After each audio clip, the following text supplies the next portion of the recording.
My name is Barbara Larson, and I live in Nevada City Co-housing. And thank you, Daryl, for having interest in my story about Laura. You're very welcome. Thank you. And I think I want to start, yes, with my childhood, which was pretty provincial, I guess you might say. I was raised in a small farming town in the San Joaquin Valley called Dos Palos, Two Trees. And it was a community of immigrants, basically. And my grandparents came over from Italy and early 1900s. And so did my great aunts and uncles. And then, a family was formed there. And so many of the other friends and close family members came from like the Azores and Portugal, or came from the Basque region in Spain, or came from Mexico. And so it was a very, what would you say, rich community that we had. I won't go into specifics about my family. We were a farming family, and we were very close. But unfortunately, when my mom was about 28 years old, she had a mental breakdown, and she was diagnosed with schizophrenia. And at that time, it was pretty rugged time for people with mental illness, in the sense that people were given medications like high medications around that would alter their personality. And also, they were given, other kinds of treatments that weren't very, what would you say, very friendly, like shock treatments. And my mother had those. But my grandparents felt that she should be at home. And this is the tradition, of, what would you say, Italian families and old families, that the loved one comes home. And so my mother was brought home to my grandparents, and at that time I had been living with one of my aunt and uncles, and I was brought to the home of my grandparents, which is in the same area. Everybody lived, together. But it was so different for me, because then I was forced into sort of like the old ways, because my grandparents were very, very traditional Italians. So from when I was about 5 and a half until I was 13, I lived with my grandparents and my mother. My grandmother was a storyteller as well, but she would have bouts of depression. So between the schizophrenia and my grandmother's depression, I learned to live in this dual world, you might say, in this world of this gray area, this emotional heightened time. And I was able to, on some level, negotiate this, even though unconsciously, not consciously. And then when we moved here in 1978, I had been a special education teacher in the Bay Area and a director for a private school. And so I started working for Sierra College as a special education teacher. But in 1978, Proposition 16 was passed, and little by little we saw the dwindling of special education. Lo and behold, we had a son in 1979 that passed away, but I was very fortunate to have my daughter when I was 38 years old, Claire. And I just wanted to stay home, and I was afforded that for a while. But then when my daughter was about 3 in 1985, I was looking at the Union, and I saw an article. Well, it was more an article. It was an article and also an ad about in a skilled nursing facility that wanted a communication and language specialist for people who were hard to reach. And being a special education teacher and my history with my family, I thought, well, that's odd. Nobody's hard to reach, are they? But I guess the facility thought that these people were hard to reach. So I went and applied for the position through the Nevada County Adult Education Services with a woman named Ruth. And she said, well, I think you should go and have an interview with the activities director, of which I did. And she thought that because I had my special education background that I might fit in. So I started off by having 18 patients that I would see, and I didn't know anything about their so-called senility, we'd call it at that time in the mid-1980s, or dementia. But I started listening to them, and the more I started listening, the more I understood about where they were coming from as far as their experience, and they were sharing their experience with me.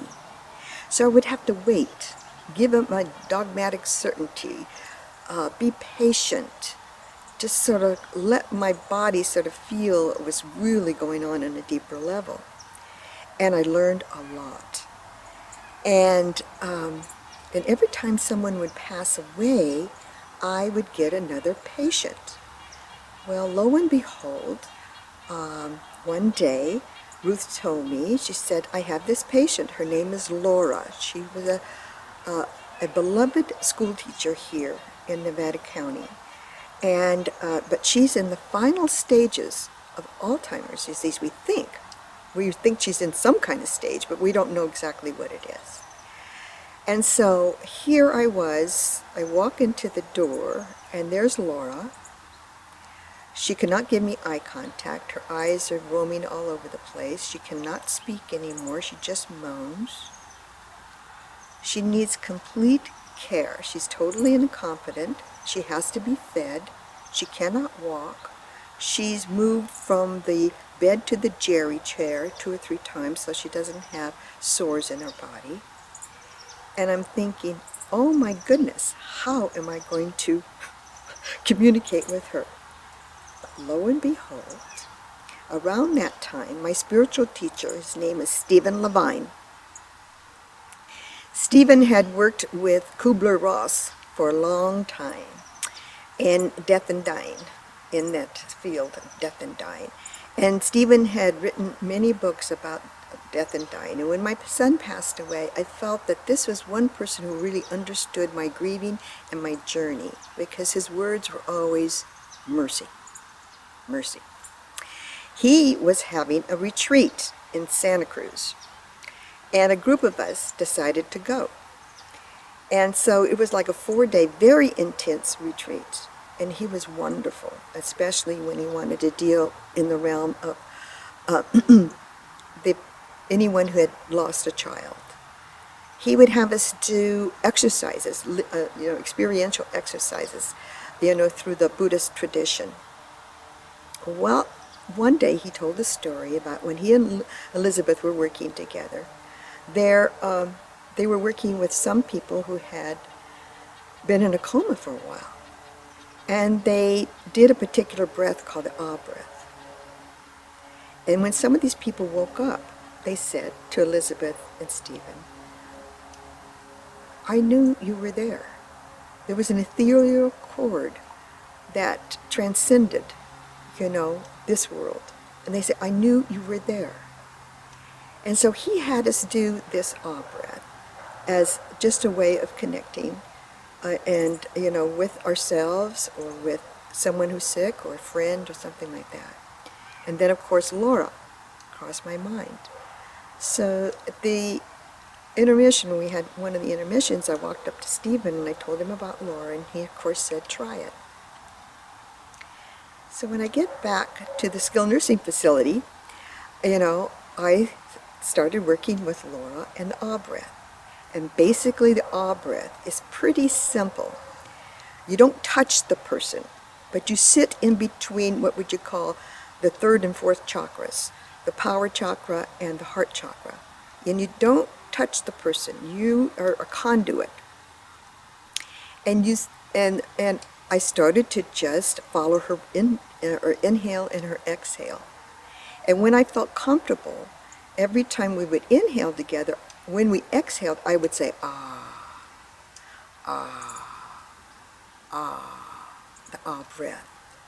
Well, I did this over and over and over again, and one day when I walked in, Laura's eyes locked on mine, and she followed me all the way to where I sat down, and she stopped moaning.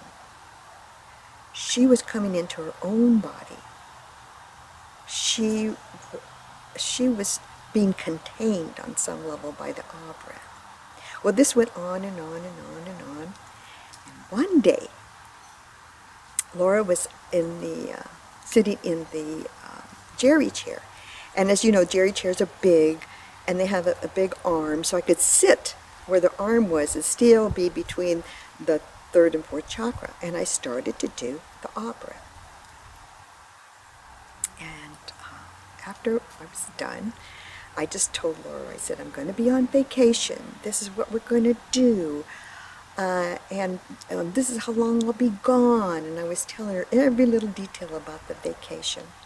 Also, the staff had told me that she had not spoken in 5 years. So when I said goodbye to her, she grabbed my arm, she threw me down on the floor, and she said, have a good time. Have a good time. Have a good time.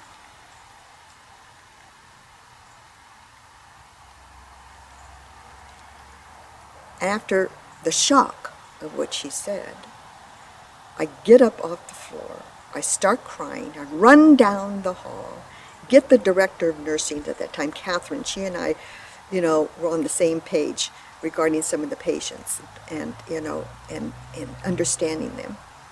And I said, get over here. And she did, and then she started crying. I gave Laura a hug, and then I went home. That night, I lie on the bed staring at the ceiling. And I said to myself, well, Laura's still home. So what's my job now? What am I going to do? Laura's still home. Everybody thought that she wasn't home. Everybody was talking as if she wasn't there, talking about her instead of with her. And that's when the light bulb sort of epiphany, you might say, that came on and said, you're going to be a detective for the Alzheimer's mind. And you're going to look beyond the mask of Alzheimer's and reach that person. And that's what I've been doing, Daryl, for 38 years. And I think that I have been so lucky to be able to be with people who have Alzheimer's disease or related disorder and be able to feel how, through my work, I can create a container, a safe container, where the people with Alzheimer's disease can feel that I am truly listening to them and understanding that even though they have this disease, the essence is still intact, and to bring that forward, and how to bring that forward. And also to let them know that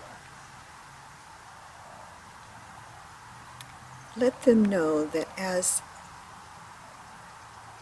the body is what carries the person's true essence, and that as the mind unravels, the body becomes the anchor. So that's my story about Laura. Thank you, Barbara. And the message can also apply to anyone, be that detective in your everyday life. Exactly. Right? That it's not just one specific group of people, but everybody. As long as we can think and experience out of what we call reasonable realm. Because the people with Alzheimer's disease, it's the feeling realm.